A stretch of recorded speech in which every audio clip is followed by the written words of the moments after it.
Hi. Hi, how are you? Hi, Hi. good. How are you, Ganesh? I'm fine. I'm fine. Good to see you. Good to talk to you. How was the media Good day? to see you. Good. Yeah. Uh, how is the team shaping up for the kickoff? What are your expectations going to the season? Yeah, I think we're doing great. We worked really hard in the off season, and Yeah. we all got to see it pay off. So Yeah. really easy to get the guys motivated to work hard coming back. It's been Yeah. really busy, and we're feeling confident about, uh, yeah, Yeah. confident about our chances at kickoff. Yeah. Talking about the chances at kickoff, everyone is expecting Sen to do really well because obviously the off-season tournaments and how Tens is performing and how the whole team is performing as a unit, it's looking really good for it. Does that put any pressure on the team and you to now that a lot of people are expecting a lot more because Sentinels has always been a team that has been always observed very closely by the fans, and that's the reason they also criticize Sentinels, especially Tens, a lot more. Do you think this might add to the pressure now, given you how well you guys No, performed?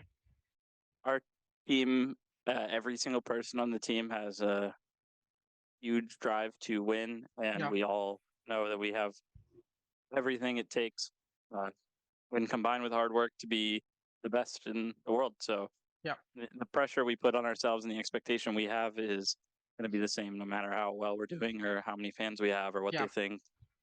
And that just doesn't change. yeah. You took reins of the team mid-season last, like during 2023. What do you think were the key changes that you did, and how do you think they are helping the team now? Yeah. So we got experienced IGLs that I've Yeah, worked with in the past. So I already yeah, have a working relationship with John Cutie, yeah, which is really good. We already trust in each other. We already have a system that works for us. yeah, And we added a player who brings a lot of energy yeah, and added kind of morale to the team, right? Zelsis yeah, is a really big part of that.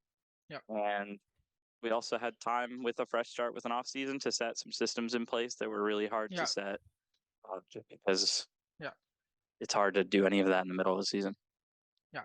Talking about the team and Celsius, I like, and from going off of what's on VLR and what's on the subreddit, uh, I really have no idea who are the starting five. I mean, I do have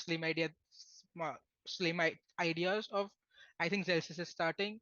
So, is there a reason why Zelsis is preferred over Pancada?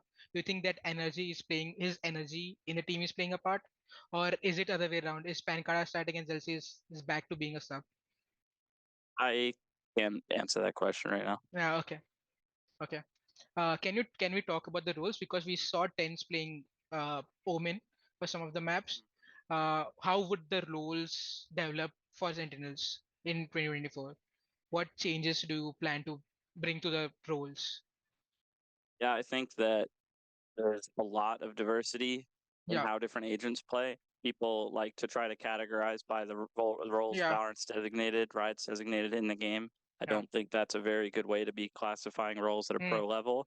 If you look at an agent like Omen versus Astra versus Viper, they all play completely differently and have very different responsibilities, yeah, um, and reward different types of players, as well as the way an agent plays on one map can be pretty different from how they play on another map because of the map and the other agents they're working around. yeah, So uh, Tens is a player who is very creative yeah, and has what I call X factor, the ability to play make yeah, and be aggressive when needed and get around out of a situation that we don't deserve to win around. yeah, And I think we're maximizing Ten's skill set map yeah, to map, and uh, that's gonna, you know, that doesn't necessarily. I can't mm, sit here and go, he's gonna be a controller. He's gonna be an yeah. initiator player. So And it'll be a luckily, I lot have of some. flexible players playing together. Yeah, and I have Yeah, really flexible players that can play different agents in order yeah, for us to put him on agents that he thrives best on. yeah. Talking about the obviously the meta or the compositions going into 2024, we saw a lot of changes since the last. quote unquote official was played. 6 months long off season, and since then almost the past previous meta is almost like non-existent anymore. Sky would be obviously Sky is not being touched for kickoff at least, but it would be changed eventually. How do you think the meta would shape up before like throughout the season? What do you think would be the key agents that people would go for? And just just start with that. Yeah. I think that uh, Cypher is really strong still. Yeah, I think that Killjoy is is not very strong, but but necessary to play on certain maps. hmm, Viper's really strong. Um, every initiator is really strong, but we'll probably see a lot more Gecko yeah, this year. Yeah, kind of yeah, hard to say. Depends on hopefully next agent can shake things up and whatnot. yeah, But yeah, I think probably still a lot of Viper, a lot of hmm, Rays. I don't think Sky is necessarily out of the meta just because she hmm, got nerfed, but I think Gecko looks really good. yeah. Talking about it to agent compositions. You said that Raze is still in the meta. Do you think agents which are like part of die compositions, agent like Jet, Neon, would they ever go out of meta according to you? Like it we have maps which are very choke centric. Bind is really bind as a choke, and we always as players who play Valorant as a community we have shied away from agents like Yoru, and now like some teams do play Reyna and Phoenix is like undervalued, maybe, I don't know, but it's very easy to stop agents like Phoenix, Reyna, even Yoru at some point. Do you think those agents would ever have a chance to be the center of attention like Jet and Raze are? I think that with the current duelists that don't have dive abilities, Hmm. it would take a lot of nerfing or Yeah, a really significant buff to make them meta because they don't have a dive ability yeah, like Jet or Raze, and at that point you're usually running them with another duelist.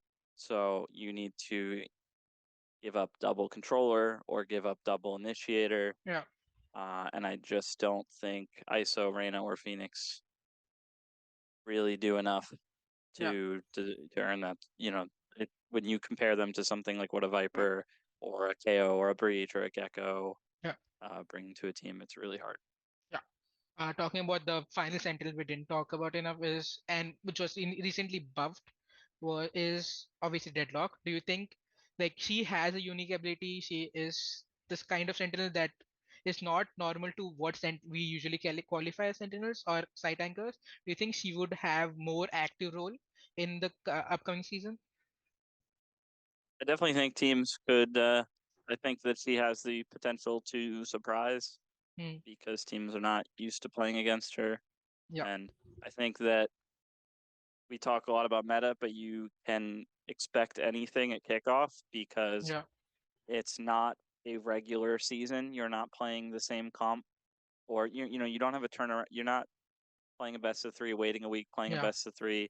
You are have some couple incredibly important best of threes where every team has had at least 6 weeks to be in the dark pairing. So yeah. I definitely think even if something isn't necessarily meta, you can it's Expect anything people. might happen in Yeah, kickoff because of how context of the tournament and how much time has been hmm. available to prepare for it. Yeah. Talking about the map changes, obviously we saw Icebox coming back, and not a lot of people like Icebox. What do you think about the map personally, and how would you, as a Sentinels coach, and your team approach the map? And do you think there is a change in the maps? Like there would be a change in how people would approach the map? I think Icebox is pretty one dimensional, Yeah, and and I don't think the changes have done enough yeah, to really fix the map in that sense. But I do think it's exciting to come back to it and have the question to answer of does the old Icebox meta comp make the most sense yeah, or are new comps better? And the last time we saw Icebox was a very different meta, Yeah. and even then, the agents and meta that was getting discovered with Harbor, Icebox got taken out pretty early into it. Yeah. So it's kind of, I don't like the map and I think it's boring, but it's kind of fun to try to, you're going to play the map the same no matter what, but it's kind of Yeah. fun to figure out what comp plays that way the Well, best. yeah. Talking about the second map that's changed, not a lot maybe, but it definitely changed how people would approach the map is Lotus. It definitely added some extra maybe gimmicks to make it more defense sided. How do you think how would you think would it be approached differently now that it has more defensive capabilities? Yeah, I think that creating more of a, I think uh, I think when the map is is itself more defensible, it gives you more freedom to Yeah. explore more aggressive comps. Yeah. Uh, because you don't need such insane defensive agents Hmm. in order to have a chance at holding it. So Yeah. it definitely opened up some freedom to explore, and I think Yeah. we'll, I definitely think teams are going to try to explore because of the changes. Yeah. I think Yeah. What are your thoughts on the overall agent pool with the Breeze and with Haven and Pearl out and now Breeze coming? Pearl was obviously a great map for Sentinels. Haven was decent and now Breeze is back. What are your thoughts on it? on On the Breeze, map, on the whole map pool. um, I think Ascent it's just really boring and it's Yeah, upsetting that I mean, it hasn't been changed or removed. I think the Haven is a really fun and interesting decent map, map. Yeah, and I think that when you look at Haven, it's a map where new agent releases and agent buffs and nerfs have constantly yeah, changed the meta on the map. You've been able to not only explore new yeah, comps pretty regularly every season and every year, but the map has actually even played very differently year yeah, to year. For example, with the Raise Fade Chamber, yeah, and then the map became more aggressive and precisely. fast last year. I Hmm. don't, I'm disappointed that they took out a map that changed, that Yeah, showed its flexibility and the, you know, the map design doesn't force you into a certain thing, whereas hmm. Ascent, even at the peak of Yeah, Chamber and Triple Initiator, there was still teams playing the meta Ascent comp and winning, even at that yeah, point, and it's been years of it. So that hmm. sucks. I didn't like the Breeze change to remove Yeah, halls. I thought it made it more one-dimensional. I'm glad the halls are back. yeah. Might not be a popular opinion, but I think it's a good Then, change. yeah.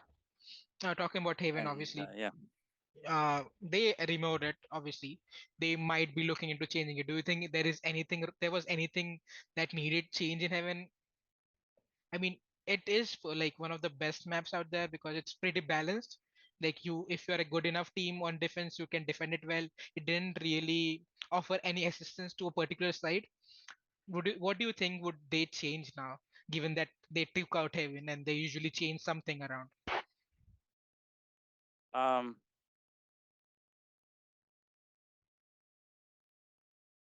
I think it would be interesting to make it either easier for the defenders to fight for a Yeah, lobby or make long more defensible. yeah, In peak Astra meta and in peak Fade yeah, Rays meta, the map felt pretty balanced and it played a little slower because yeah, defense could control and fight a lobby. yeah, Last year, we saw what happens with Haven when you can't control and defend a yeah, lobby very well on defense.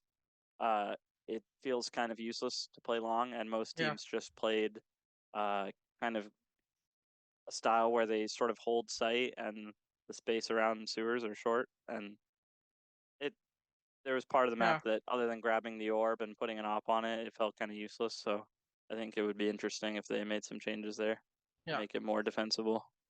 Yeah. Talking about the schedule, obviously there are a lot of opinions, and yours especially sounded because you were kind of defending right that it makes sense. Why would they have less games?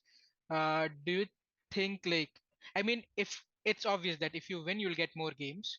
Do you think now if Sentinels goes on to win, you would have a lot of games in a row.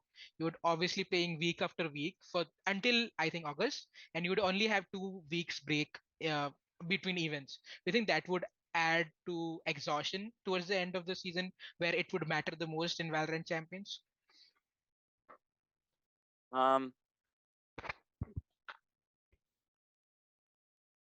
No, I think that if you want to be the best and win as a team, Yeah, even if there's more time in between your tournaments or league splits, you're not actually going to end up using any of it as a vacation. You're just going to yeah, use it to scrim really hard. And yeah. if you get given an extra month and you use it partially for a vacation, and another team doesn't, you're going The to other probably team get would win. punished Yeah, for it. yeah, I think increasing the breaks in the schedule won't do a lot to help burnout, but I do yeah, think if the turnaround time is too short for teams coming back from an event to play in a league split, yeah, that can be really hard because yeah, another team has just been at home scrimming. So yeah. yeah, I guess I don't think yeah, I think that probably making sure there's a good enough amount of time between Hmm. um, international events and league splits resuming is pretty important. Yeah, I mean, your takes are obviously something not public would agree on, but they are really amazing. I always look up to your Twitter whenever there are new changes. Now talking about your groups, kickoff groups, it is one of the hardest groups to get out of. And given how the format would be, it would be one team who would get out to the playoffs directly, and one team that would have to play extra matches. So what are your thoughts on your first opponent, Loud? How do you think they would fare now that they have lost Aspas? Uh, Obviously, he's a really good weapon, and Yeah, it when we played them every yeah, time Maspas is alive, he has knives up, things like that. It's a really yeah. terrifying round, and I've felt as a coach when you take him out of a round, it Hmm. becomes A a little lot easier. easier Yeah, to. It feels a lot more possible to win it. So, um, but that being said, I think Loud have played really well together as a team and found their own style yeah, for 2 years in a row now, and I'm sure they'll do it again this year. And I think they'll be a good opponent for us. yeah. And I Uh, think it'll be a tough game.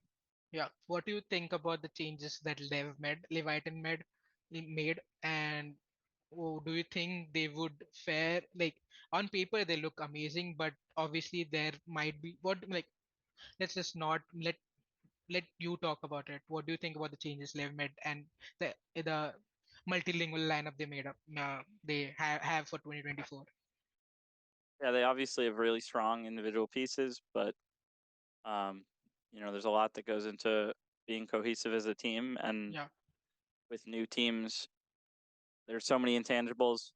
And yeah, I'm just like any fan when I look at that team. I don't know the players and their personalities, so I can't say whether it'll work or not. But as long as the intangibles all add up and click, I think they'll be a really good team because individually everyone's great at their job. yeah. Compared to other teams, Sentinels didn't make a lot of change. You did bring in Zelzes and a good strong IGL in John. Now, where do you think it would rank against teams like NRG, who had a revamp, had three new players coming, and Leviathan, who also had three players coming, and the rest of the like even Clouden had a whole revamp. How do you think? Where do you think Sentinels would be like towards during the regular season and towards the end of the year? Where do you see Sentinels being? Toward the end of the season, I mean, in general, like how do you think the season would fare for Sentinels? like the one coming up. Yeah, Uh, I mean, I'm really confident in my team and yeah, the work we've put in, and you know, we didn't make a lot of changes because we didn't feel like that would be yeah, the right that we because yeah, we didn't feel like we needed to make a lot of changes. We feel like yeah, we have all the pieces, and I feel yeah, like everything clicks in terms of the teamwork and the energy yeah, and the culture. And I'm confident we'll do really well. But again, it's impossible for me to say about newer team builds because I just have no clue what's going on behind the yeah. scenes for them. Yeah. Talking about the rest of the teams, who do you think would be the toughest opponent in Americas? Sorry, can you repeat the question? Who do you think would be the toughest opponent in Americas? Um, I think that it's a hard one. um,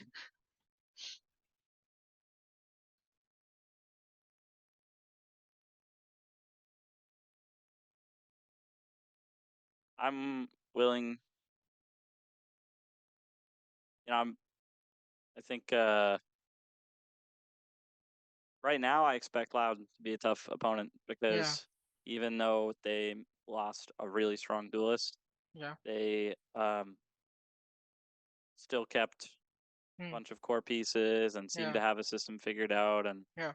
I bet that they'll look pretty.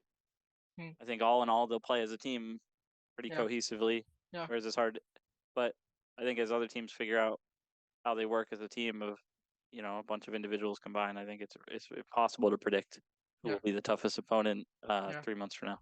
Yeah. Obviously, people would talk about Fnatic and Liquid and how their good players are and how PaperX is still the great team. But Oh, have sorry. If was the last question about the whole world, or were you just asking about no, no, just Americas? Americas, just Americas. This would Okay. be about the whole, all of the four leagues. Which teams do you think would expect better than people like? Would you think which team would do you think would perform better than people expect them to be? Like team that would stand out despite people not really thinking they would. It's- I mean, it's fine if you I want to talk about Americas, but I if would need I'd need some time on VLR, double checking all the rosters to give you a good yeah, answer. It's anything been so then many top of changes, and I anything haven't. by like anything you have, any team you want to shout out maybe, like you remember from on top of your head, given how Would be. the teams you played I'm off season. ex- I'm excited to get surprised by teams in China because we Yeah. haven't really gotten to see Hmm. China compete on the international level too much, and Yeah. obviously EDG surprised people when they first started doing Yeah. well, and Billy not only took down NRG, but I Energy. think they showed some interesting comps and strategies. So it'll be Yeah. really cool to see. How they would I perform. guess, Yeah. yeah, Yeah. excited to Yeah. watch more Chinese games this year. Well, thank you so much for your time. I had an amazing No time, problem. Yeah, and absolutely. Same here. yeah, uh, all, all the best for your for the upcoming season, and hope we get to talk again during the middle of the season. And thank you Sure. so much. Have a nice day. Absolutely. Have a nice Yes. day, Ganesh. Bye. Yes. Bye.